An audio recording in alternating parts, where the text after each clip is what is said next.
એક સાચો બનેલો પ્રસંગ તમને વર્ણવું. ઘણા વર્ષો પહેલા રાજકોટની વાત છે. એક બહુ જ સારું ધનાઢ્ય પરિવાર, સત્સંગ સાથે પણ સારી રીતે જોડાયેલું.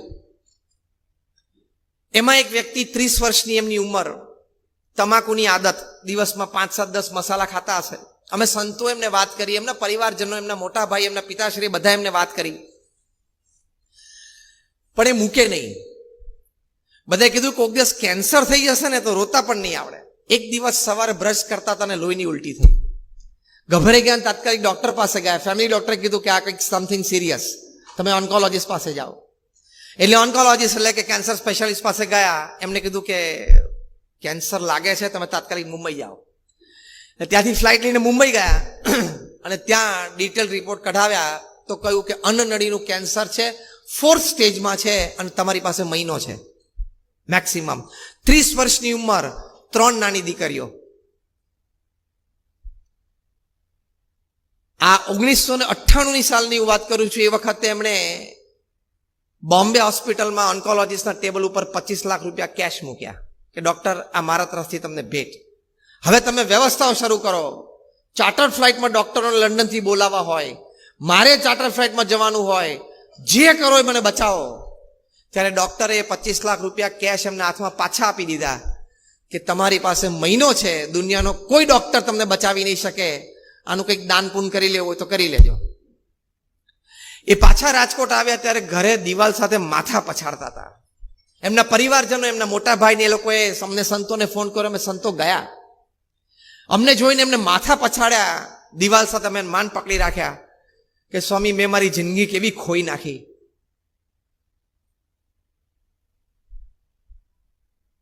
એક પડીકી પાછળ મેં મારી જિંદગી ખોઈ નાખી, અમારી નાની 3 દીકરીઓ.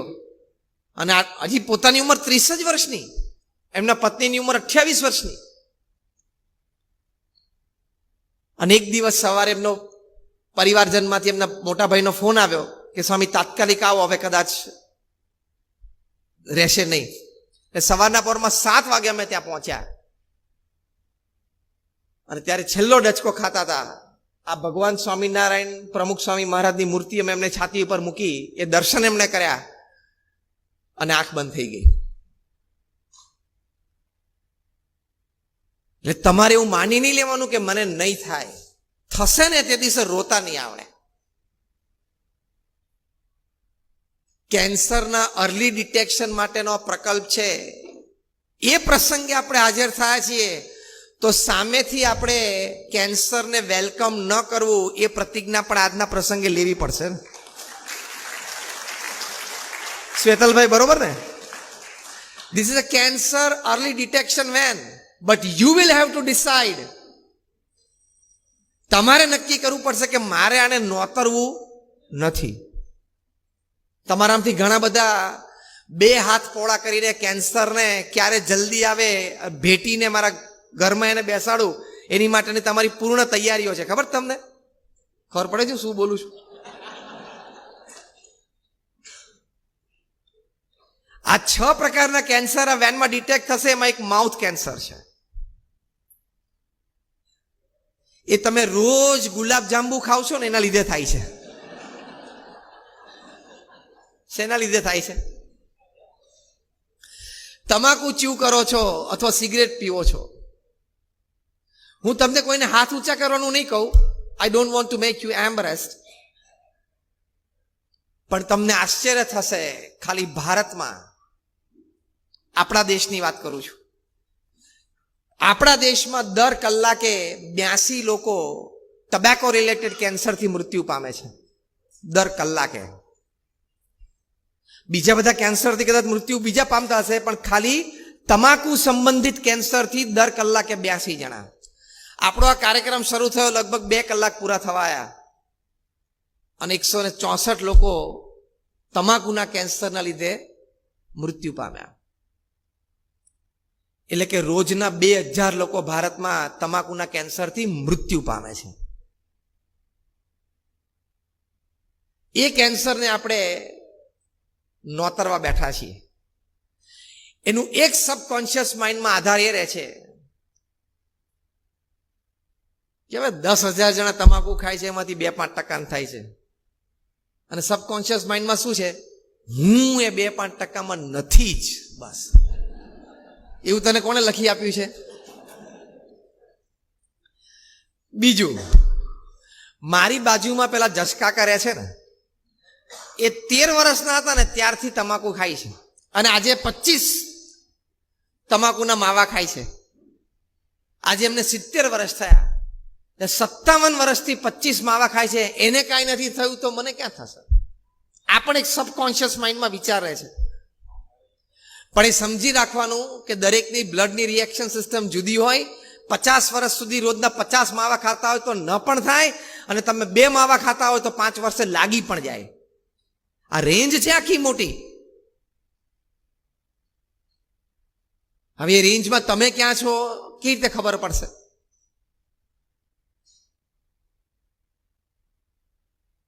તમે જે તમાકુ ખાઓ છો અથવા સિગરેટ પીવો છો, સિગરેટ માટે એવું કહેવાય છે, a cigar is fire at one end and a fool at the other. સિગરેટને એક છેડે અગ્નિ હોય છે અને બીજા છેડે કોણ હોય છે? મૂર્ખ, ફૂલ. લખે છે કે cigarette smoking is injurious to health, કે સિગરેટ છે તમને તમારા સ્વાસ્થ્ય માટે હાનિકારક છે, તોય તમે પીવો છો. હું તમને એક સરસ હની આપું, ધારો કે મધ આપું, અને કહું કે અંદર છે ને કોબરાનું નાનું એક ટીપું ઝેરનું મેં નાખેલું છે, પણ તું ચિંતા ના કરીશ, તું આ રોજ એક ચમચી પીશ ને તોય તને 30-40 વર્ષ સુધી વાંધો નહીં આવે, તોય તમે એ મધ પીવો. તો આ એ જ લખેલું છે. એટલે જે સિગરેટ પીવે છે ને તમાકુ ખાય છે, એના જેવો પૃથ્વી ઉપર કોઈ મૂર્ખ માણસ નહીં. જે સિગરેટ પીતો હોય ને તમાકુ ખાતો અથવા દારૂ પીતો હોય, આ પ્રાંતમાં દારૂનો યોગ પણ બહુ છે બધાને. એમાંથી લીવર સિરોસિસ થાય છે અને એના પણ બધા પ્રશ્ન છે. તમારામાંથી જે સિગરેટ પીવે છે અથવા તમાકુ ખાય છે અથવા દારૂ પીવે છે, એની ઉપર મારે એક આરોપ નાખવો છે. હા, તમારે બધાની પરવાનગી હોય તો એક આરોપ નાખવું. બોલો, હાથ ઊંચો કરીને મને પરવાનગી આપો. એક આક્ષેપ નાખવો છે. આક્ષેપ એ છે કે તમે જે સિગરેટ પીવો છો કે દારૂ પીવો છો અથવા તો તમાકુ ખાઓ છો, તમને તમારા પત્ની અને પરિવાર માટે કોઈ પ્રેમ નથી અને તમને એની કોઈ પડી નથી. મેં આક્ષેપ નાખ્યો, હવે મને ખોટો સાબિત કરો. હવે મને ખોટો સાબિત કરો. કોઈનામાં હિંમત હોય તો, આર્ગ્યુમેન્ટ કોઈની પાસે હોય તો. મેં તમારી ઉપર આક્ષેપ નાખ્યો કે તમે તમાકુ ખાઓ છો કે સિગરેટ પીવો છો એટલે તમને તમારી પત્ની માટે કોઈ પ્રેમ નથી, તમને તમારા પરિવારજનો, બાળકો કે વૃદ્ધ માતા પિતા પ્રત્યે કોઈ પ્રેમ નથી. હું મરી જાઉં ને રખડી પડે તો એનું નસીબ, એવી ભાવના તમે સેવો છો. અને મારા વગર આખો પરિવાર એ રજડી પડે એની મને કોઈ પડી નથી. મારા પત્ની કરતાં મને આ પડીકી વધારે વાલી છે. મારા નાના માસૂમ બચ્ચાઓ કરતાં મને સિગરેટ વધારે વાલી છે. હું સિગરેટ સાથે રહીશ, પરિવાર સાથે કરતાં સિગરેટ મને વધારે વાલી છે. આવો તમારો અભિપ્રાય છે. કેમ બધા સ્તબ્ધ થઈ ગયા? મેં જે વાત કરી એ સાચી કે ખોટી? જોશથી બોલો. બધા બોલ્યા સાચી? બધા બોલ્યા સાચી? તો હવે જેને વ્યસન હોય એને છોડવાની હિંમત આવતી હોય તો આંગળી ઊંચી કરો. જો એક જણાની હિંમત થઈ, we give him a big hand.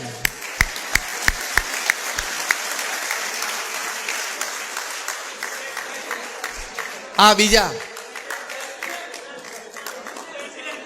President Nareshbhai પોતે રોટરી ક્લબના, અભિનંદન. હજો બાજુમાંથી પાણી આપી દીધું હાથમાં, પ્રતિજ્ઞા લઈ લીધી. મૂકી દો, જળ નીચે મૂકી દો, બસ અમે પ્રાર્થના કરી લીધી. કારણ કે મેં આક્ષેપ મૂક્યો છે તમારી ઉપર. તમે તમાકુ ખાઓ છો એટલે તમને તમારી પત્ની પ્રત્યે પ્રેમ નથી, તમારા સંતાનો પ્રત્યે પ્રેમ નથી, તમને એની પડી જ નથી. You are not a family man. તમને મોઢા ઉપર કહું છું, તમે ખાઓ છો. You are not a family man જો તમે તમાકુ ખાતા હોય તો. ઝાટકો વાગતો હશે આમ. પણ તમે સંતને બોલાવ્યા છે એટલે અમે તો સાચી વાત કરવાના. અમારે તમારી પાસેથી કોઈ સ્વાર્થ નથી. અમે બોલવાનો રૂપિયો નથી લેતા. BAPS ના કોઈ સંત પાસે બેંક એકાઉન્ટ નથી. BAPS ના કોઈ સંત પૈસાને અડતા નથી. અમે ભૂલથી ક્યાંક પૈસા પડે ને હાથ અડી જાય તો અમારે 25 વખત ધોવા પડે. એટલે we don't touch money, we don't keep money, we don't have money. This is for your good. તમારા સારા માટે અમે તમને કહીએ છીએ. એટલે તમને પાછું એવું ના થાય કે હવે તો સરસ સેવાઓ ઉપલબ્ધ થઈ ગઈ છે,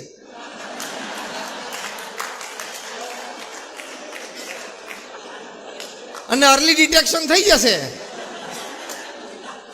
એટલે મેં તમને 2 સબકોન્શિયસ માઇન્ડ આપ્યા હતા ને સ્ટ્રેન્થના. ત્રીજું સબકોન્શિયસ માઇન્ડ કે હું તો કાર્યક્રમમાં જઈ આવ્યો હતો અને આ શ્વેતલભાઈને કોકને ફોન કરી દઈશ એટલે વેન મોકલી આપશે તો મારા ઘર સુધી આવી જશે વેન. હવે તો you have cancer detection unit at your home, at your home step. તમને ઘરમાં આવી ગઈ છે.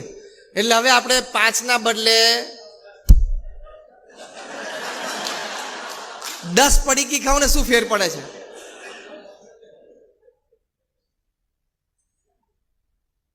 એવા નેગેટિવ વિચાર કરવાની જરૂર નથી. આ તો ખાલી મેં આનંદ માટે વાત કરી છે. તમને એવો વિચાર છે એવું નથી કહેતો કે ભાઈ હવે કેન્સર ડિટેક્શન યુનિટ આવી ગયું એટલે હું કરું વધારે.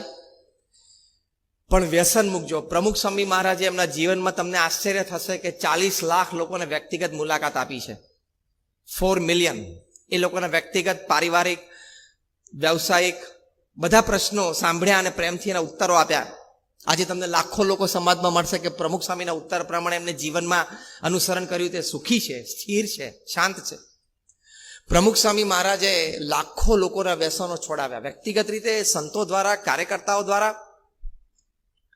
આ અમારા વિવેક સ્વરૂપ સ્વામી બેઠા છે, આખા તિથલ બેલ્ટના એ સાક્ષી છે કે પ્રમુખ સ્વામી મહારાજ અને સંતો કાર્યકર્તાઓ કેટલા હજારો લોકોના વ્યસનો છોડાવ્યા, હજારો લોકોને વેજીટેરિયન કર્યા. કારણ કે આખો પટ્ટો છે, ત્યાં પાછું એક શાકાહારી જીવન જીવવું એની માટેની પણ ખૂબ મોટી પ્રેરણાઓ BAPS સંસ્થા દ્વારા 1985માં અમારા ઉત્સવમાં અમદાવાદમાં આફ્રિકાના કેન્યા દેશના એક મિનિસ્ટર જોસેફ મટુરિયા પધારેલા. એમને આ પ્રેરણા થઈ. વ્યસન મુક્તિનું પ્રદર્શન ને બધું જોયું અને એમને વ્યસન છોડ્યું દારૂનું. એમને મંચ ઉપરથી જાહેરાત કરી, જેમ નરેશભાઈએ કરી એમ, કે આજથી મારું વ્યસન ગયું. પ્રમુખ સ્વામી મહારાજ એવું બોલ્યા કે અમારો આખો આ 37 દિવસનો ઉત્સવ એની સાર્થકતા આ એક વાતમાં આવી ગઈ. એમ આપણે આખો આ આજનો કાર્યક્રમ થયો એની સાર્થકતા આવી ગઈ. આ 3-4 જણાએ વ્યસન છોડ્યા ને એમાં.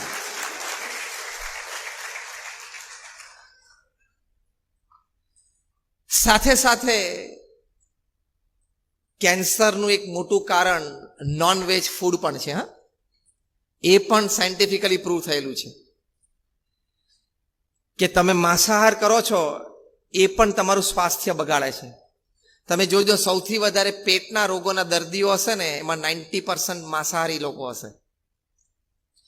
તમે કુદરતી શાંતિથી વિચાર કરો કે ભગવાને આપણી સિસ્ટમ માંસાહાર માટે બનાવી જ નથી. જે માંસાહાર કરતા હોય ને એને નખ લાંબા હોય, એના દાંત મોટા હોય, બેમાંથી એકેય આપણે છે નહીં. એના ઇન્ટેસ્ટાઇનમાં જે ડાયજેસ્ટિવ જ્યુસીસ પ્રોડ્યુસ થાય, જે ખોરાકને પચાવે, તે બહુ જ એસિડિક હોય, કારણ કે એને તો માંસને પચાવવાનું ને. તો આપણા તો બાઇલ જ્યુસીસ છે, એ પણ આપણે સાયન્સમાં ભણ્યા છીએ. અને એ પણ નહીં વિચારવાનું કે માંસાહાર ખાઈએ તો તાકાત આવે. દુનિયાનું સૌથી શક્તિશાળી પ્રાણી હાથી એ શાકાહારી છે. દુનિયાની સૌથી second most strongest animal rhino એ પણ શાકાહારી છે. એટલે રોટલી દાળ ભાત શાકમાં તાકાત નથી એવું નહીં માનવાનું. રોટલી દાળ ભાત શાક વાળા પણ વાંખેડે સ્ટેડિયમ કુદાવે છે. હા,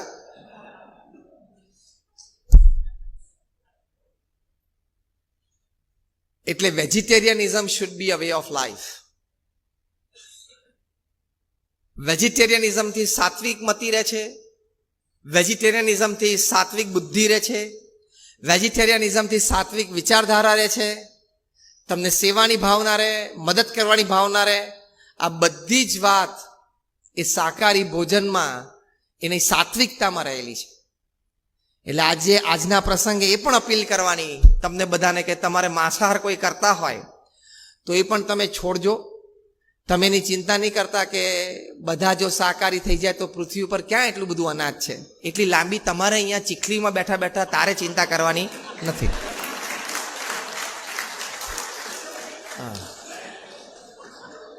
ઘણા એવી ચિંતા થાય. એક જણા એક વખત અમે વ્યસન મુક્તિની વાત કરતા, એક જણાએ મને પ્રવચન પછી મંચ ઉપર આવીને કીધું, સ્વામી તમે વાત કરો છો કે વ્યસનથી કેન્સર થાય છે, તો વ્યસન નથી કરતા નથી થતું? મેં કહ્યું થાય છે ને, તો પછી એવું એમણે પૂછ્યું. પછી મેં એને પ્રશ્ન પૂછ્યો કે ઘરમાં આખો પરિવાર એ કોઈ પ્રસંગે બહાર જાય અને તાળું મુખ્ય દરવાજે વાસીને જાય તો તાળું તોડીને પણ ચોરી નથી થતી? તો કે થાય છે ને. મેં કોઈ એનો મતલબ એમ કે તાળા ખુલ્લા રાખવાના, ચોરી નસીબમાં થશે, ભલે ખુલ્લું રહ્યું એવું કરીને જાવ છો? કે તાળા બંધ, તાળા મારેલા હોય છે તોય તૂટે છે ને ચોરી થાય, તો ખુલ્લું રાખો નસીબમાં છે થશે. એમ તમે એમ કહો નસીબમાં છે કેન્સર થશે, ખાવ ને તો વહેલું થાય, પેલી જેમ ચોરી વહેલી થાય એમાં વહેલું થાય. 1991માં ત્યાં અમે કલ્ચરલ ફેસ્ટિવલ ઓફ ઇન્ડિયા અમેરિકામાં ઉજવ્યો હતો. તેમાં એક પ્રદર્શન રાખેલું, બ્યુટીફુલ બોર્ડરલેસ વર્લ્ડ. એ પ્રદર્શન અંતર્ગત એક આ વેજીટેરિયનિઝમનો સ્પોટ હતો. એમાં બહુ જ સરસ એક ઇમોશનલ આર્ગ્યુમેન્ટ અમે મૂકેલી. તમે ખાલી એવી એક કલ્પના કરો કે કદાચ કોઈ સુપર હ્યુમન રેસ હોત બીજા કોઈ પ્લેનેટ ઉપર, અને એ લોકો પાસે એવી સુપર હ્યુમન રેસ એટલે કોઈ એવી વાત કે શક્તિ હોત કે ગમે ત્યારે સુપીન થાય આપણા પૃથ્વી પર આવી જાય, અને તમે તમારા નાના નાના બાલ બચ્ચા સાથે ભોજન લેતા હોય, ટીવી જોતા હોય, બારીમાંથી હાથ નાખીને તમારા 2 બચ્ચાને લઈ જાય અને તમારી સામે આમ કાચા ને કાચા ખાવા માંડે, તો તમને કેવું લાગે છે? એવું મરઘીને પણ લાગે છે, એ પણ અસ્તિત્વ છે. એવું મરઘીને પણ લાગે છે કે મારા ઈંડા લઈ જાય છે, મારા બચ્ચા લઈ જાય છે, એને પણ લાગણી છે. અને પશુઓમાં કેટલી બધી લાગણી હોય છે. તમે ડિસ્કવરી ચેનલ અથવા તો બીબીસીની આ બધી વાઇલ્ડ લાઈફ સિરીઝ આવે છે, એમાં જોજો પશુઓ કેટલા લાગણીશીલ હોય છે. હવે એ લાગણી તમે દુભાવો પછી તમને હાઈ લાગે કે ના લાગે? લાગે જ. એ કર્મ બહુ ભયંકર લાગે તમને. તમને એમ લાગે કે આમ ધંધામાં કેમ જામતું નથી? તમને એમ લાગે ઘરમાં 1-2 જણાની તબિયત કેમ બગડેલી જ રહે છે? તમને એમ લાગે કે આ દીકરાને દીકરાની વહુને ઝઘડા કેમ ચાલ્યા કરે છે? પણ this is the circle of karma. You disturb somebody's family, the karma will disturb your family. તમે એક મરઘીના પરિવારને ડિસ્ટર્બ કર્યો, એક કર્મ ફરતું ફરતું તમારી પાસે આવશે, તમારું પરિવાર પણ ડિસ્ટર્બ થશે જ. આ કર્મનો સિદ્ધાંત છે. એટલે એનાથી પણ આ નોનવેજથી પણ કેન્સર થાય છે એમ સમજીને પણ તમે દૂર કરજો. નોનવેજ ફૂડ્સથી આવો એક કર્મ પણ તમને લાગે છે સમજીને પણ નોનવેજ ફૂડ દૂર કરજો. નોનવેજ ફૂડથી કેન્સર સિવાય બીજા ઘણા બધા રોગ થાય છે, એનાથી પણ તમે દૂર, એ સમજીને પણ તમે દૂર કરજો. શુદ્ધ અને પવિત્ર જીવન જીવવું એ મનુષ્યનું કર્તવ્ય છે. પ્રમુખ સ્વામી મહારાજને એક વખત અમદાવાદમાં એક આઈએએસ થનાર યુવાને પૂછ્યું કે જીવનના અંતે મૃત્યુ નિશ્ચિત છે, તો જીવન જીવવાનો હેતુ શું છે? પ્રમુખ સ્વામી મહારાજ એનો બહુ સુંદર ઉત્તર આપ્યો. પહેલી વાત કરી કે પોતાની સાંસારિક જવાબદારીઓ બરોબર નિભાવવી. જીવન જીવવાના હેતુમાં પ્રમુખ સ્વામી મહારાજે 5 વાત બતાવી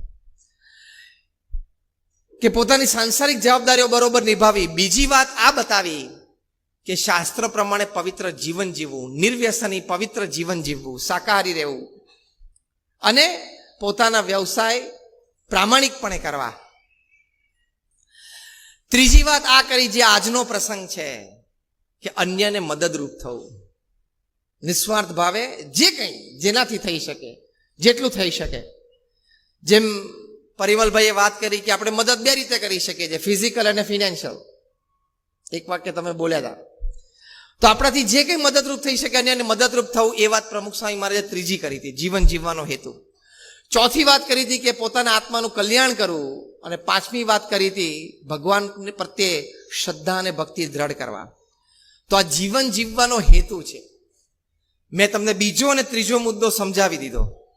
5 મુદ્દા જે પ્રમુખ સ્વામી મહારાજે કયા: જીવન જીવવાનો હેતુ, સાંસારિક જવાબદારીઓ બરોબર નિભાવવી, શાસ્ત્રો પ્રમાણે પવિત્ર જીવન જીવવું અને વ્યવસાય પ્રામાણિકપણે કરવા, અન્યને મદદરૂપ થવાનો પ્રયત્ન કરવો, પોતાના આત્માનું કલ્યાણ કરવું અને ભગવાન પ્રત્યે શ્રદ્ધા અને ભક્તિ દ્રઢ કરવા.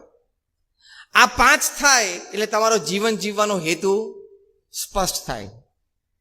એક સર્વે પ્રમાણે 22% of the people upon this earth are rudderless. એટલે શું? 22% પ્રજાને ખબર જ નથી કે મારો દિવસ ને મારું અઠવાડિયું મારો મહિનો કેવી રીતે જાય છે. બસ ઉઠે ને હરે ફરે ને ખાઈ પીવે ને કર્યા કરે ને આજ પાછો ટીવી જોઈને પાન મસાલા ખાઈને બીડીઓ પીને સુઈ જાય. 22% પ્રજા તો આમને આમ જતી રહે છે પૃથ્વી પરથી. તમને ખબર છે રોજ 1.5 લાખ પૃથ્વી પરથી જાય છે. 24 કલાક એટલે ઓલમોસ્ટ 86,200 સેકન્ડ. એમાં 1.5 લાખ લોકો પૃથ્વી પરથી જાય છે. દર 2 સેકન્ડને પૃથ્વી પરથી 3 લોકો જાય છે. આપણે પ્રસંગ શરૂ કર્યો 2 કલાક જેવું થયું ધારો કે, તો તમે ગણો કે 120 મિનિટ થઈ. 120 મિનિટ એટલે 12 6 72 એટલે લગભગ 7200 સેકન્ડ થઈ. 10,000 જતા રહ્યા. અને ભગવાનની ઈચ્છા હોય અને કાલનો આખો દિવસનું ફૂલ કોન્સન્ટ્રેશન નવસારી ચીખલી ઉપર મૂકી દેતો,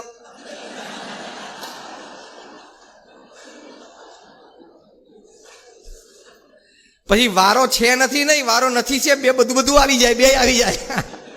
મારો વારો છે નથી કે મારો વારો નથી છે, જે તમે કહો છો ને બે વિભાગ આવી જાય અંદર.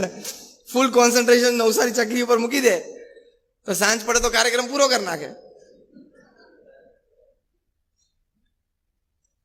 આમ એટલા માટે વાત કરી કે જીવનની આવી અનિશ્ચિતતા વચ્ચે સમજીને, વિચારીને, સુગ્ન રીતે અને આપણને જીવનમાં 70-80 વર્ષે સંતોષ થાય કે yes, when God gave me 70 years upon this earth, I lived it to my satisfaction. હું મારા સંતોષ, મને પૂર્ણ સંતોષ છે, હું મારા સંતોષથી જીવ્યો. એવું તો આપણને થવું જોઈએ કે નહીં? તો એની માટે પ્રમુખ સ્વામી મહારાજે 5 મુદ્દા સમજાવ્યા. બીજો ને ત્રીજો મુદ્દો મેં સમજાવ્યો. હવે 10 મિનિટમાં હું મારું પ્રવચન પૂરું કરું, બાકીના 3 મુદ્દા તમને સમજાવી દઉં એટલે પૂર્ણ જીવન કેવી રીતે જીવવું એ તમને ખ્યાલ આવે. તો પહેલી વાત કરી હતી પોતાની સાંસારિક જવાબદારીઓ બરોબર નિભાવવી. હા, તમે એમ કહેશો કે અમે નિભાવીએ છીએ, પણ તમારા પરિવારને તમારે સમય આપવો, પરિવારને સંસ્કાર આપવા અને પરિવારજનોને શ્રદ્ધા કેવડાવી, આ 3 વાત તમે કરી શકો એટલે એ પૂર્ણ રીતે સંભાળ કરી કહેવાય. તમે આર્થિક રીતે તો કરો જ છો, સંતાનોને સારો અભ્યાસ પણ કરાવો છો, એ બધું જ સારું છે, પણ તમારે એને સમય આપવાનો, ક્વોલિટી એન્ડ ક્વોન્ટિટી ટાઈમ. તમારે એને સંસ્કાર આપવાના.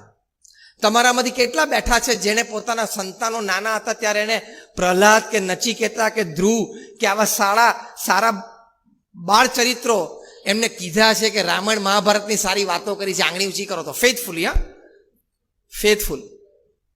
જો 10-15 જણા છે તો તમારે કાયમ એને વિરાટ કોહલી, રોહિત શર્મા, રોનાલ્ડો, ક્રિસ્ટિયાનો એની જ વાતો કરવાની છે? એ તો આમે જનરલ નોલેજમાં ટીવી પરથી ક્યાંકથી શીખી લેશે. તમારે એને આ વાતો કરવાની છે. એને શ્રવણનું કેરેક્ટર નાનપણથી એના હૃદયમાં ઉતર્યું હશે ને તો એને ખબર પડશે કે મા બાપની સેવા કરવી જોઈએ. એ તો ઘરડા ઘરમાં મૂકી આવશે તો ખબર નહીં પડે. એને શ્રવણનું કેરેક્ટર અંદર ઉતર્યું હશે નાનપણથી, કારણ કે નાનપણમાં આ વાતો એટલે કરવાની કે નાનપણમાં બધી જીબી ફ્રી હોય, એની જીબી બધી ફ્રી હોય એટલે જે અંદર ડેટા નાખો ને બધો એબ્ઝોર્બ થઈ જાય. તો તમે વૃદ્ધ હશો, એ યુવાન થશે ત્યારે તો કંઈક તમારા શરીર કોઈક દાડો તાવ આવ્યો હશે ને દુખતું હશે, પગ દબાવશે, બાકી ગળું છે જ, દાબી દેશે, ખબર એ નહીં પડે. કેટલા સારા પરિવારોમાં, મુંબઈનું એક બહુ ધનાઢ્ય પરિવાર, 20,000 કરોડનું ટર્નઓવર. તમે વિડીયો જોયો છે થોડા વર્ષો પહેલા. દીકરાને વહીવટ સોંપ્યો. ધ કમ્પ્લીટ જેન્ટલમેન તો એની ટેગલાઈન હતી, પણ દીકરો કમ્પ્લીટ જેન્ટલમેન ના બન્યો. બાપને ઘરેથી કાઢીને નેપેન્સી રોડ ઉપર એક 2 BHK ના ભાડે ફ્લેટમાં મૂકી દીધા. રોતા રોતા એમણે વિડીયો જાહેર કરેલી. તમારા પરિવારને તમે સંસ્કાર નહીં આપો, પ્રમુખ સ્વામી મહારાજ ઘણી વખત કહેતા કે તમે તમારા પરિવારજનોને સંસ્કાર નહીં આપો તો એક દિવસ સંપત્તિ અને સંતતિ બે ખોવાનો વારો આવશે. સંસ્કાર આપવા પડશે, વ્યસન મુક્તિથી માંડીને ભગવાનમાં શ્રદ્ધા સુધીના. એક સરસ પ્રસંગ તમારી સાથે શેર કરું. ભારતને બે સચિન તેંડુલકર મળવાના હતા, એના બદલે એક જ મળ્યા. એનું કારણ વ્યસન, એનું કારણ પરિવારમાં સંસ્કાર નહીં. જે બે વાત પ્રમુખ સ્વામી મહારાજ મુખ્ય કરતા. હું તમને એની સ્ટોરી કહું. સચિન તેંડુલકર જ્યારે એઝ અ ટીનેજર ત્યાં મુંબઈ જીમખાનામાં રમતા ત્યારે એમની સાથે એક એમનો મિત્ર હતા, એનું નામ અનિલ ગુરવ. બંનેના કોચ રમાકાંત અચરેકર.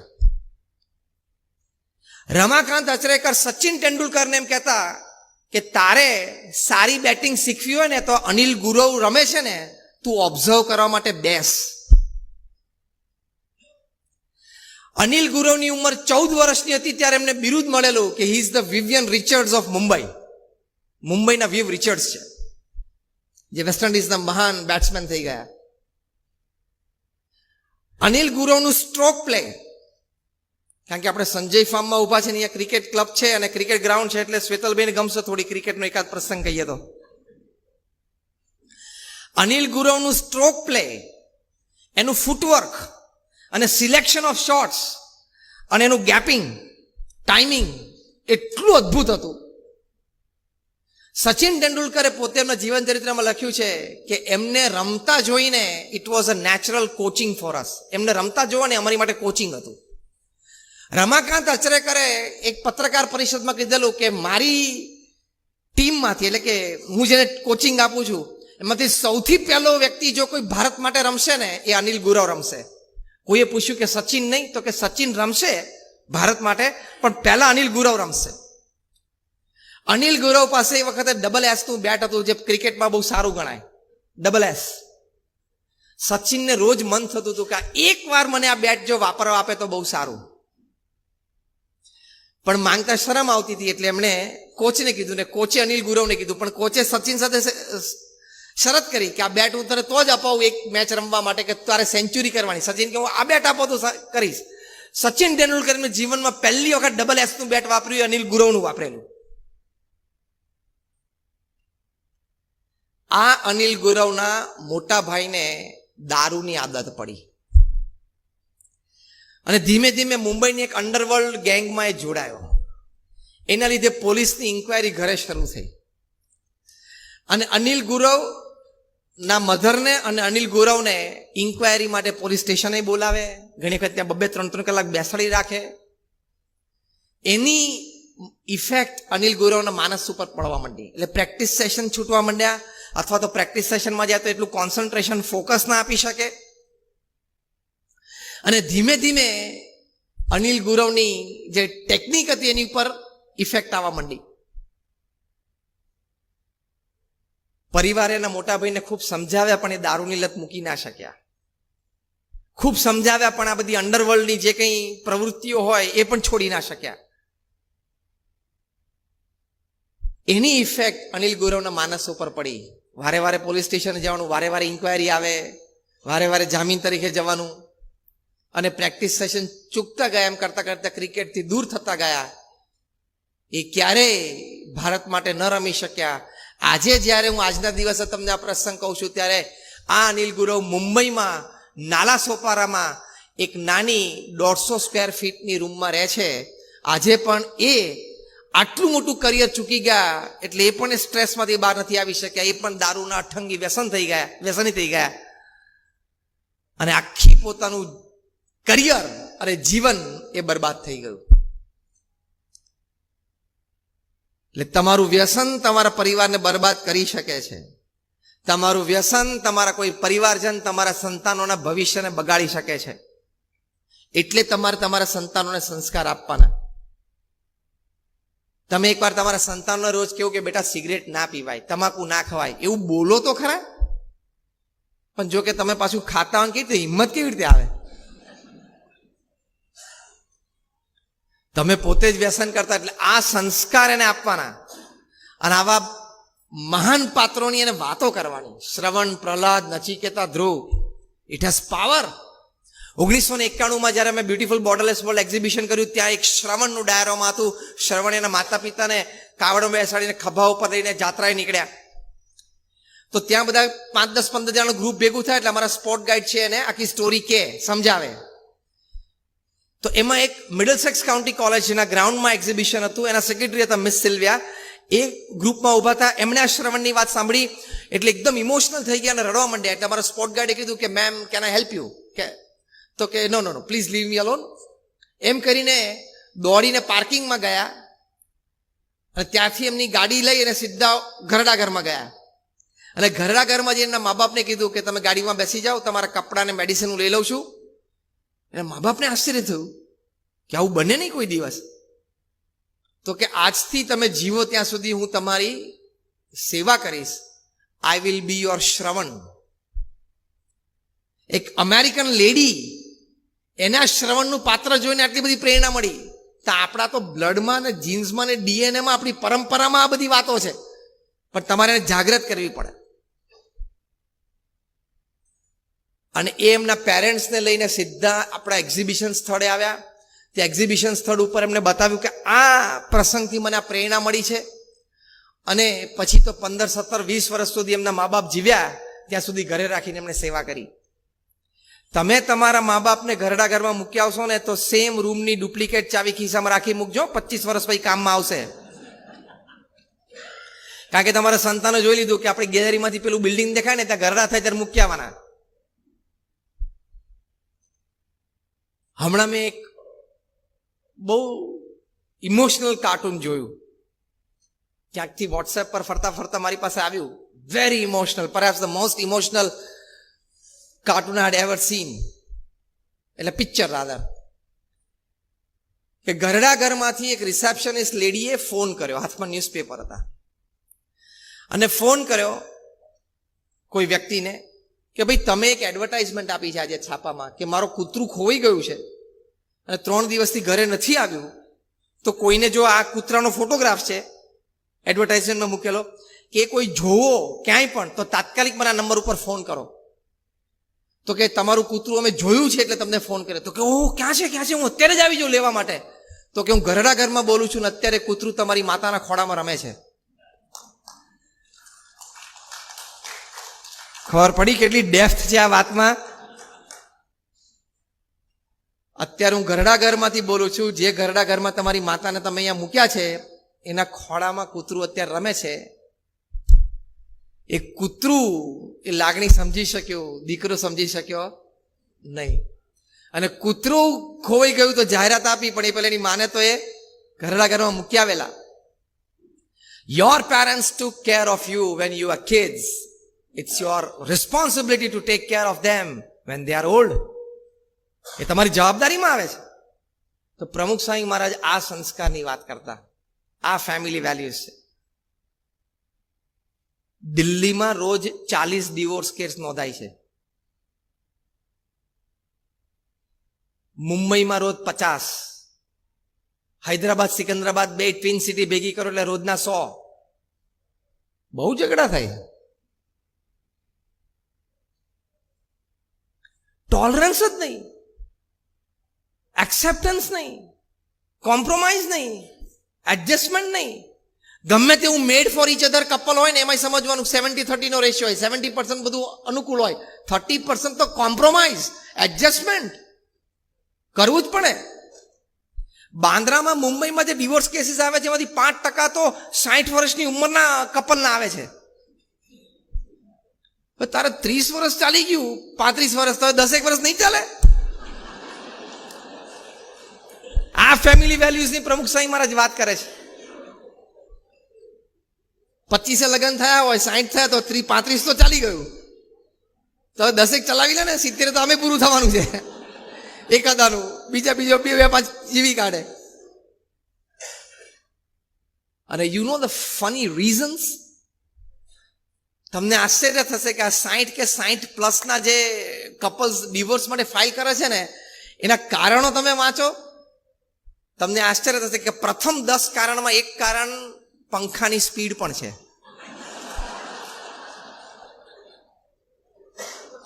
બીજું એક કારણ છે કે my husband doesn't have a good sense of dressing. એટલે 35 વર્ષ આવી ખબર પડી તારે કે મારા હસબન્ડને ડ્રેસિંગ સેન્સ બરોબર નથી.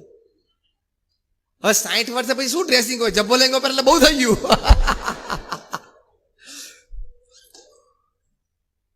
હવે આ પરિસ્થિતિ એટલે આપણે સાથે બેસવાનું, સંસ્કાર આપવાના. તો સંતાનો સાથેના તમારા સંબંધો, પતિ પત્ની તરીકેના તમારા સંબંધો અને વૃદ્ધ માતા પિતા સાથેના સંબંધો તમારા સારા જળવાય. ત્યાં સંપ રહેશે ને એટલે you have won the world. કારણ કે હાર્વર્ડ યુનિવર્સિટીએ લખ્યું, સર્વે કર્યો દુનિયાના 100 દેશોમાં 1,00,000 પરિવારમાં 8 વર્ષ સુધી આ સર્વે ચાલ્યો. સર્વેમાં એક જ લાઈન દરેક પરિવારને પૂછતા હતા કે what according to you is the greatest joy upon this earth. તમારી દ્રષ્ટિએ પૃથ્વી પર સૌથી મોટો આનંદ શું છે? 67% રિસ્પોન્ડન્ટ્સે કીધું spending quality and quantity time with your near and dear ones whom you love and respect, who loves and respects you is the greatest joy upon this earth. પૃથ્વી પર સૌથી મોટો આનંદ આ છે કે જે પરિવારજનો પ્રત્યે તમને પ્રેમ અને આદર છે અને એ પરિવારજનોને તમારા માટે પ્રેમ અને આદર છે, એની સાથે સમય વિતાવવો, આનંદ કરવો એ પૃથ્વી પર સૌથી મોટો આનંદ છે. પણ તમારે એટલી બધી ચિંતા દેશની છે ને તમે જમતી વખતે પણ ડાબા હાથમાં ફોન રાખો છો. કારણ કે $5 ટ્રિલિયન ઇકોનોમી બને દેશની, એની બહુ મોટી જવાબદારી તો તમારી જ છે, ચીખલીવાળાની જ. તમે જમણા હાથમાં કોળિયો અને ડાબા હાથમાં ફોન હોય, એટલો બધો તમને ફોન પ્રિય છે. એટલે પછી એમાં પારિવારિક મૂલ્યો અને પારિવારિક સંસ્કાર ક્યાં આવવાના? ખબર ના હોય કે તમારા સંતાનો ક્યાં ફરતા હોય, શું કરતા હોય. જો ને અત્યારે મુંબઈમાં એક બહુ મોટી સેલિબ્રિટીનો છોકરો ખેલ નથી કરતો 2 દિવસથી, ક્રુઇઝ ઉપર. બોલો, ક્રુઇઝ ઉપર નાર્કોટિક્સ છે ને, ખેલ ચાલે છે ને મોટો, ખબર છે કે નહીં? કોઈ કંટ્રોલ જ ના હોય. કારણ કે સવારે એક આમ જાય, એક આમ જાય, એક આમ જાય, એક આમ જાય. તો એ તમારે ફેમિલી વેલ્યુઝ આપવા પડશે. અને એની માટે આ સંપ, એકબીજાને મળવાનું, take formula, TAAC, tolerance, acceptance, adjustment and compromise રાખવાનું જ. તો જ પરિવાર સાથે રહી શકશો. નહીં તો આવા પ્રશ્નો ઊભા થશે. આ તો હસતા હસતા એક વચ્ચે વાત આવી. એક કિશોર એના પપ્પાને પૂછ્યું કે પપ્પા, ત્રેતા યુગમાં રામ ભગવાને એમના પિતાની વાત માની એટલે મહાન થયા. સતયુગમાં પ્રહલાદ એમના પિતાની વાત ન માની એટલે મહાન થયા. તો કળિયુગમાં મારે શું કરવાનું? મારે તમારી વાત માનવાની કે નહીં માનવાની? એટલે એના પપ્પાએ બહુ સુંદર જવાબ આપ્યો અનુભવથી કે બેટા, કળિયુગમાં મારે કે તારે મહાન થવું હશે ને તો આપણે બંને તારી મમ્મીની વાત માનવી પડશે.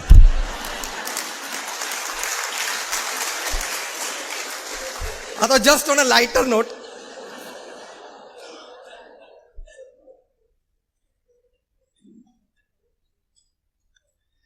કારણ કે એક પતિ પત્નીને 50 વર્ષ લગ્ન જીવનના પૂરા થયા ને એટલે સારું ફંક્શન ઓર્ગેનાઇઝ કર્યું, ફ્રેન્ડ્સ અને રિલેટિવ્સ બધા કે 50th marriage anniversary, it's a big event. અને કપલ સ્ટેજ ઉપર બેઠા હતા, એમના બધા ફ્રેન્ડ્સ રિલેટિવ્સ બધા બેઠા હતા. It was wonderful going. અને બધા 1-2 મિનિટ માટે સ્ટેજ ઉપર આવે, પોતાનો કોઈ પર્સનલ એક સારો પ્રસંગ એક કપલ સાથે હોય તો શેર કરે, ભાઈ એક વખત અમે 10 વર્ષ પહેલા આ પ્રસંગે સાથે હતા, આનંદ કર્યો, અથવા કંઈક સેવા કરી, અથવા તો એમના જીવનનો કોઈ સદગુણ હોય કે મેં નજીકથી એમનું જીવન 30 વર્ષથી જોયું છે અને આવી એક સરસ વાત એમના જીવનમાં છે, વોટ એવર, બધા શેર. એટલે આનંદ ચાલતો હતો, માહોલ હતો, આખો 3 કલાક ચાલ્યો. એમાં એક ચીખલીનો બુદ્ધિશાળી માણસ બેઠેલો,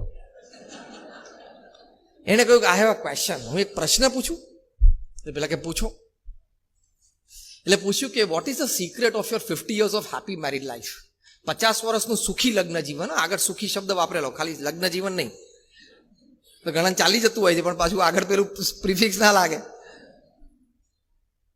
તો હસબન્ડને કીધું સિમ્પલ, 50 વર્ષનું સુખી લગ્ન જીવન જીવવું બહુ સિમ્પલ છે, બહુ સહેલું છે. એટલે બધાને બહુ આશ્ચર્ય થયું કે અમે લગ્ન કર્યા ને ત્યારે નક્કી કરેલું કે બધા ઇમ્પોર્ટન્ટ ડિસિઝન મારે લેવાના, અગત્યના, અને મારી વાઈફે હા જ પાડી દેવાની, માથાકૂટ જ નહીં કરવાની. અને ઓછા ઇમ્પોર્ટન્ટ હોય ને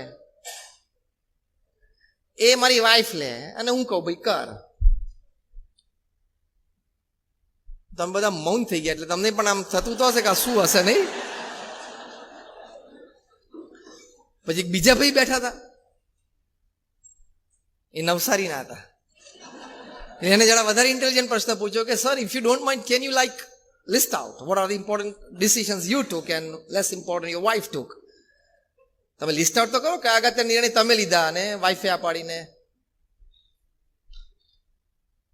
તો કે અગત્યના નિર્ણયો જે મારે લેવાના હતા અને મારી વાઈફે હા પાડવાની હતી, અને ઓછા અગત્યના મારી વાઈફ લે અને હું હા પાડું. તો કે કયા? તો કે ઓછા અગત્યના નિર્ણયો જે મારે વાઈફે લેવાના હતા અને મારે હા પાડવાની હતી, એમાં કયું ઘર અમારે ખરીદવું, કઈ ગાડી લેવી, કયો ઇન્સ્યોરન્સ પોલિસી લેવી, છોકરાઓને કયા સ્કૂલમાં ભણવા મોકલવા, પિકનિકમાં ક્યાં જવું, કયા સંબંધી સાથે કેટલા ને કેવા સંબંધો રાખવા, અમારા ઘરમાં બધા ફેમિલી મેમ્બર છે કયા કપડાં ખરીદવા, કપડાનું બધું સિલેક્શન પણ એ જ કરે, કયા પ્રસંગે કોણે કયા કપડાં પહેરવા એ પણ એ જ નક્કી કરે, બધી તિજોરીની ચાવી એની પાસે હોય, પગાર લઈને મારે આપી દેવાનો, પછી એ ઘર ચલાવે.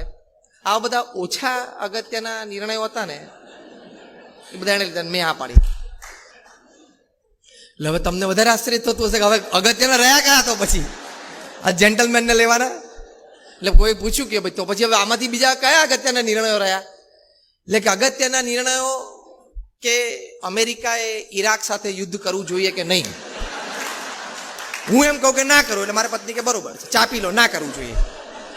એટલે જે વિશ્વવ્યાપી નિર્ણયો હતા ને એ મેં લીધા અને એમાં મારી પત્નીએ હા પાડી. અને જે અમારી 4 દિવાલીઓ વચ્ચેના જે નિર્ણયો હતા ને ઓછા અગત્યના એ એણે લીધા, એટલે મેં હા પાડી દીધી. તમે બધા હશે એટલે થોડુંક થોડુંક તો આવું ચાલતું હશે, પણ ચલાવજો. It's a credit. જ્યાં પ્રેમ છે, સંબંધ છે અને લાઈફ ટાઈમ સાથે રહેવાનું છે, પતિ પત્ની, મા બાપ, દીકરા દીકરી બધા, ત્યાં થોડુંક ઝૂકી જેવું, નમતું કરવું. પ્રમુખ સાંઈ મારા 4 શબ્દ વાપરતા હતા: ખમવું, ઘસાવું, અનુકૂળ થવું અને મનગમતું મૂકવું. એમાં નાનપ નથી, પણ તમે તમારા અહમ કરતા સંબંધને વધારે અગત્યતા આપો છો એની સાબિતી છે. અહમ કરતા તમે સંબંધને વધારે માન્યતા આપી, પ્રાધાન્ય આપ્યું, મહત્વ આપ્યું, તો જ તમે ખમી શકો, અનુકૂળ થઈ શકો, મનગમતું મૂકી શકો. એ ક્રેડિટ છે. અને છેલ્લી વાત કરવાની જે પ્રમુખ સ્વામી મહારાજે કરી કે ભગવાન પ્રત્યેની શ્રદ્ધા અને ભક્તિ દ્રઢ કરવા, એનાથી પોતાનું આત્માનું કલ્યાણ થાય, તો એ પણ મનુષ્ય જીવનનું ફળ છે. જે આપણે અત્યારે આ સેવા કરીએ છીએ, સમાજ સેવા એ ઉત્તમ સેવા છે, જન સેવા એ પ્રભુ સેવા છે. સ્વામી વિવેકાનંદજી આપણને આ શીખવાડ્યું છે. પણ પ્રભુ સેવા ખાલી જન સેવા સુધી અટકતી નથી. આ પહેલું અને મોટું અગત્યનું પગથિયું છે. આનાથી આગળ શ્રીમદ ભાગવતમાં જે 9ધા ભક્તિની વાત લખી છે, ભગવાન પ્રત્યેની શ્રદ્ધા ભક્તિ, ત્યાં સુધી પણ પહોંચવાનું છે. જેમ હું તમને એક વાત તર્કથી સમજાવું. તમે એમ કહો કે મને આ ભાષા આવડે છે, તમે એમ કહો કે મને અંગ્રેજી ભાષા આવડે છે, તમને ABCD આલ્ફાબેટ 26 બોલતા આવડી ગયા એટલે ભાષા આવડી કહેવાય કે ના આવડી કહેવાય? મને કહો. જો હા પાડશો તો હું આર્ગ્યુમેન્ટ કરીશ, ના પાડશો તોય કરીશ. તમે એમ કહો મને ઇંગ્લિશ આવડે છે, તમને ABCD આવડતી હોય ને તો પણ ઇંગ્લિશ આવડ્યું કહેવાય, પણ છતાંય ભાષા આવડી ના પણ કહેવાય ને, કારણ કે તમને જે શબ્દ પ્રયોગ નથી આવડતા, સ્પેલિંગ નથી આવડતા, શબ્દોને ગોઠવીને એક વાક્ય બનાવતા નથી આવડતું. એ બધું શીખવાનું ને. એટલે પહેલા ABCD શીખાય, પછી શબ્દો શીખાય, પછી શબ્દોની ગોઠવણી આવે, પછી વાક્યની રચના થાય, ગ્રામર શીખવું પડે, વ્યાકરણ. પછી તમે ભાષા લખી શકો, બોલી શકો અને સાંભળીને સમજી શકો. એ ત્રણેય વાત આવે ત્યારે તમે ભાષા શીખ્યા કહેવાય. એમ ભગવાન પ્રત્યેની શ્રદ્ધા ભક્તિ નું પ્રથમ મોટું પગથિયું એ જન સેવા છે. પછી આગળ આગળ ભગવાન પ્રત્યેની શ્રદ્ધા ભક્તિ નિષ્ઠા એ પણ એને આ પાછળના પગથિયા છે. તો આપણે ત્યાં સુધી પણ પહોંચવું છે. એટલે જનસેવા એ જ પ્રભુ સેવા નહીં, જનસેવા અને પ્રભુ સેવા. પ્રમુખ સ્વામી મહારાજે BAPSમાં 162 પ્રકારની સામાજિક, શૈક્ષણિક, સાંસ્કૃતિક, તબીબી, પર્યાવરણ લક્ષી પ્રવૃત્તિઓ ચલાવી. અમને 1100 સંતોને એની સેવામાં રાખ્યા. અમે પણ 8-10 કલાક આ નાની મોટી સંસ્થાઓ ચલાવીએ છીએ. જેમ કોરોનાની વાત કરી નરેશભાઈએ, એમ અમે ત્યાં અટલાદરામાં, બરોડામાં પીક ઉપર હતું જ્યારે આ એપ્રિલ મેમાં સેકન્ડ વેવ. એપ્રિલની 12મી તારીખે સવારે નિર્ણય થયો કે આપણે ફિલ્ડ હોસ્પિટલ ઊભી કરવી. એપ્રિલની 15મી તારીખે એટલે 96 કલાકમાં અમે 500 ઓક્સિજન બેડની હોસ્પિટલ ઊભી કરી દીધી મંદિરના કેમ્પસમાં. 500 ઓક્સિજન બેડ, આખું ફાઉન્ડેશન કરી, એની ઉપર 13,000 લીટરની લિક્વિડ ઓક્સિજનની ટેન્ક અને એક બેડ સુધી કોપર ટ્યુબિંગ. એમાં અમે સંતો અને કાર્યકર્તાઓ બધા રાત દિવસ સેવા કરી. 2200 પેશન્ટે ટ્રીટમેન્ટ લીધી. અમે ભગવાનને પ્રાર્થના કરેલી કે મંદિરના કેમ્પસમાં ફિલ્ડ હોસ્પિટલ ઊભી થઈ છે તો અહીંયા કોઈ પોતાની જાન ગુમાવવો જોઈએ નહીં. અહીંયા જે પણ પેશન્ટ આવે એ સાજા થઈને જાય અને એમના પરિવાર સાથે પાછા પહોંચી જાય. ભગવાને કૃપા કરી અને અમારી ફિલ્ડ હોસ્પિટલમાં 2200 પેશન્ટમાંથી એક પણ વ્યક્તિએ દમ છોડ્યો નથી. બાજુમાં અમારી નિરામય હોસ્પિટલ છે જે BAPS સંસ્થાની છે, ત્યાં 30 બેડ છે. 30 બેડ તો અમે 1.5 વર્ષ સુધી કોરોનામાં ચલાવ્યા. 1.5 વર્ષ સુધી ત્યાં આપી ટ્રીટમેન્ટ. આ બધા પેશન્ટ, એના સગાવાલા, ડોક્ટર્સ, પેરામેડિકલ સ્ટાફને 3 ટાઈમનું જમવાનું મંદિર તરફથી અમે આપતા. સવારે 11 વાગે કંઈ ફ્રૂટ, સાંજે 4 વાગે ટી, કોફી, કુકીઝ, બિસ્કિટ્સ આપતા હતા. બધી જ વ્યવસ્થાઓ કરી. પણ સાથે સાથે એ હોસ્પિટલમાં સવાર સાંજ ઓડિયો સ્પીકર સિસ્ટમ ઉપર ભગવાનના નામ સ્મરણની ધૂન પણ વાગે. આરતીના સમયે આરતી પણ થાય. આ સાયન્ટિફિકલી પ્રૂવ છે. જેટલા ડોક્ટર્સ બેઠા હશે ને ખબર પડશે કે spirituality has power to heal. અધ્યાત્મમાં તમારા રોગને નાબૂદ કરવાની શક્તિ છે. મ્યુઝિકમાં પણ છે, મેડિટેશનમાં છે, તો અધ્યાત્મમાં તો હોય જ ને. એટલે આપણે બંનેનું કોમ્બિનેશન જોઈએ છે. વિજ્ઞાન આપણને સ્વસ્થ મનુષ્ય આપે છે, અધ્યાત્મ આપણને સ્વસ્થ માનવતા આપે છે. આપણે બે જોઈએ છે. સ્વસ્થ માનવ અને સ્વસ્થ માનવતા બે જોઈએ છે. એટલે વિજ્ઞાન અને અધ્યાત્મ બંનેની જરૂર છે. એટલે ભગવાન પ્રત્યેની શ્રદ્ધા અને ભક્તિ સાયન્ટિફિકલી પ્રૂવ છે કે તમે જ્યારે ટેન્શનમાં આવી જાઓ ત્યારે તમને પરસેવો વધી જાય, હાર્ટબીટ્સ વધી જાય, બ્લડ પ્રેશર વધી જાય. It happens. તો એ વખતે તમારા બ્લડ સ્ટ્રીમમાં 2 હાર્મોન્સ રિલીઝ થાય છે. કોર્ટિઝોલ છે અને બીજું એપિનેફ્રિન છે, જેના લીધે આ બધી ઇફેક્ટ આવે. એ વખતે તમે જો ભગવાનનું નામ સ્મરણ ચાલુ કરી દો,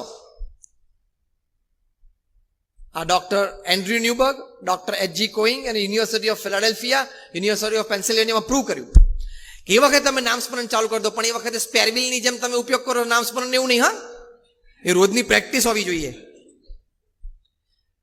તો એ વખતે તમારા બ્લડ સ્ટ્રીમમાં એન્ડોફિન નામનું એક હાર્મોન રિલીઝ થાય છે.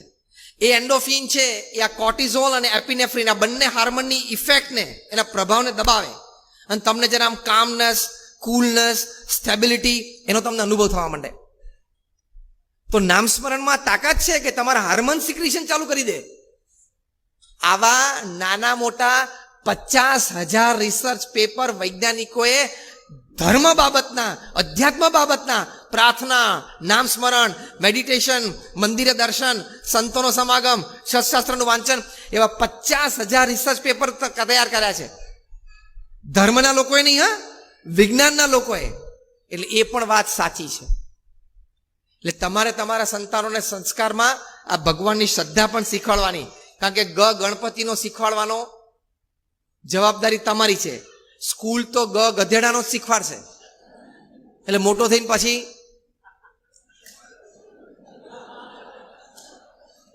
અને તમે ગણપતિનો શીખવાડો ને. ધારો કે સ્કૂલમાં તમે કહો કે ગણપતિનો, એટલે ઘણા બધા સમાજના પ્રવાહો ઊભા થાય કે તમે તો ભણતરનું ભગવીકરણ કરો છો, તમને તો બિન સાંપ્રદાયિકની અર્થ જ ખબર નથી. બિન સાંપ્રદાયિકની વ્યાખ્યા જ આપણે ખોટી કરી નાખી. બિન સાંપ્રદાયિકતા એટલે કોઈ ધર્મ નહીં. બિન સાંપ્રદાયિકતા એટલે બધા ધર્મ સારા અને સાચા છે. અને બધા દેશો બિન સાંપ્રદાયિકતામાં માને છે, છતાં પોતાનો ધર્મ બરોબર પકડી રાખે છે.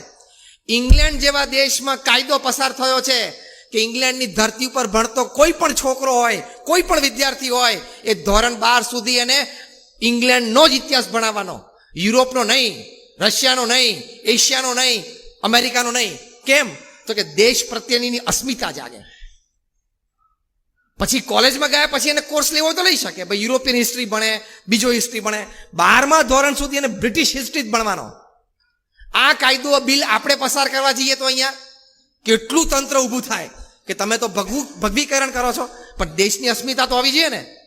પણ ચિંતા નથી, આપણા માનનીય પ્રધાનમંત્રીશ્રીએ નેશનલ એજ્યુકેશન પોલિસીમાં NEP 2020માં મૂકી દીધું છે, એટલે આ થશે.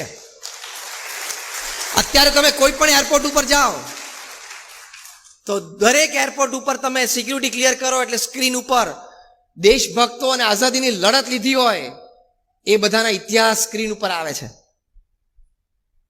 આપણે તો નામ જ નથી સાંભળ્યા આ લોકોના. બોલો, આપણે મુખ્ય 10-15 નામ ખબર છે. એવા લોકોના નામ છે, એવાના ઇતિહાસ છે. અત્યારે અમે એક જગ્યા મેં એ વાંચ્યો એક જણાનો ઇતિહાસ. ઓરિસ્સાની એક વ્યક્તિનો 12 વર્ષનો છોકરો એને અંગ્રેજોને જે હંફાયા છે એનો ઇતિહાસ સ્ક્રીન ઉપર અમે હમણાં મુંબઈ એરપોર્ટ ઉપર વાંચ્યો. આવા તો કેટલા છે, એ આપણને ભણાવવામાં આવે. જેમાં આપણા પ્રધાનમંત્રીશ્રીએ કીધું કે ખાલી મોગલો ઉપરથી આયા અને અંગ્રેજો આયા એટલું જ આપણને ભણાવે છે. આપણે બધા ઇતિહાસમાં એટલું જ ભણી મોટા થયા છીએ. એ બહુ સિસ્ટમેટિક રીતે દેશને તોડવાની સિસ્ટમ છે. તો હવે આ નેશનલ એજ્યુકેશન પોલિસીમાં આ બધાની વાતો આવશે. 12 વર્ષના છોકરાને અંગ્રેજોએ ફાંસી ઉપર લટકાયો. ફાંસી ઉપર લટકતા એ બોલતો હતો કે વંદે માતરમ, હું બીજો જન્મ લઈને તારી સામે લડીશ. 12 વર્ષના છોકરાની સ્પિરિટ. આ સંસ્કાર આપણે આપણા દેશને આપવાના છે. આપણા દેશ પાસે બધું જ છે. We are the youngest nation in the world. 540 million, 54 કરોડની ભારતની વસ્તી 35 થી નીચેની વર્ષની છે. શું ના થઈ શકે આપણાથી? બધું જ થઈ શકે. એટલે પહેલી વાત આપણે કરી સંપ, બીજી વાત આપણે કરી વ્યસન મુક્તિ, ત્રીજી વાત આપણે કરી શ્રદ્ધાથી આવી નાની મોટી સેવામાં જોડાવાનું, ચોથી વાત આપણે કરી પરિવારને સંસ્કાર આપવાના, પોતાની સાંસારિક જવાબદારીઓ બરોબર નિભાવવાની, અને છેલ્લી વાત કરી ભગવાન પ્રત્યેની શ્રદ્ધા અને ભક્તિ રાખવાના. તો તમને જીવનમાં સુખ, શાંતિ અને આનંદ રહેશે. અને મોર દેન ધેટ 70-80 વર્ષે તમે તમારી છાતી ઉપર હાથ મૂકીને આમ થપથપાવીને બોલી શકો કે યસ, મને ભગવાને 70-80 વર્ષનું જીવન આપ્યું તો હું પણ જીવન જીવ્યો. તો thank you very much for